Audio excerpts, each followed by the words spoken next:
अस्सलाम वालेकुम फ्रेंड्स, आज हम अमरूद का जूस बनाने जा रहे हैं जो बहुत आसानी से घर में तैयार हो जाता है। सबसे पहले हम पके हुए अमरूद 3 से 4 लेंगे और अच्छे से वॉश करेंगे। वॉश करने के बाद हम अमरूदों के बैग से इसका छिलका उतार देंगे। दोस्तों, ये जूस बिल्कुल केमिकल्स के बगैर है और इस जूस के बहुत ही फायदे। दोस्तों, ये आपके सामने अभी इसका छिलका उतार लिया। अभी इसके बीच में से जितने भी बीच है बिल्कुल साफ कर देंगे। ये जूस लाजमी अपने घर में ट्राई करें और कमेंट में बताएं कि ये आपको जूस कैसा लगा। अभी हम अपने अमरूदों को काट कर जूसर मशीन में डालकर ब्लेंड करेंगे। हस्बे ज़रूरत इसमें पानी डालेंगे जितने लोगों के लिए आप ये जूस बना रहे। अमरूद की तादाद का भी ख्याल रखेंगे ताकि जूस पतला ना हो। मैंने 3 गिलास पानी डाला है और 4 अमरूद लिए। अभी हम 3 टेबल स्पून चीनी डालेंगे, आधा चम्मच काला नमक डालेंगे और इलायची पाउडर डालेंगे।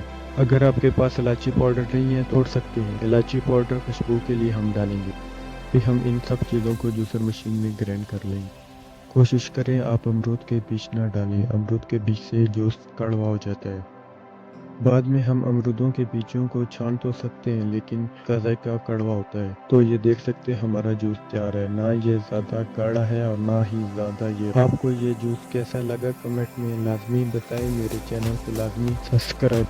ये रही हमारे जूस की फाइनल लुक। इस वीडियो को अपने दोस्तों और फ्रेंड्स को शेयर करें, वीडियो को लाइक करें, चैनल को सब्सक्राइब करें। फिर मिलते हैं नेक्स्ट वीडियो में किसी अच्छी रेसिपी के साथ। अपनी दुआओं में याद रखें। वीडियो देखने का शुक्रिया। खुदा हाफिज़।